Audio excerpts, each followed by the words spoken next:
Welcome to Luca and Miguel. Enjoy the video. You start by preparing the canvas and page structure. Create a new file with a manga template. Set DPI to 600 for sharp printing and the page size you need. Once done, open the page manager to add and reorder pages so your chapter flows. Make sure to enable double page spreads if your story needs them. Next, set guides and a 3 mm bleed plus a clear safe area for text and speech balloons so nothing gets trimmed in print. You move from thumbnails to refined panel layouts. First, sketch thumbnail pages at 1/4 scale to lock pacing and major compositions. Once thumbnails feel right, use the frame tool to create panels. It auto-snaps and lets you adjust gutter widths and corner radii quickly.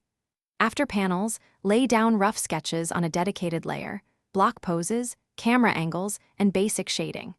Make sure to enable perspective rulers for consistent depth, and keep line work and tones on separate layers for easier editing later.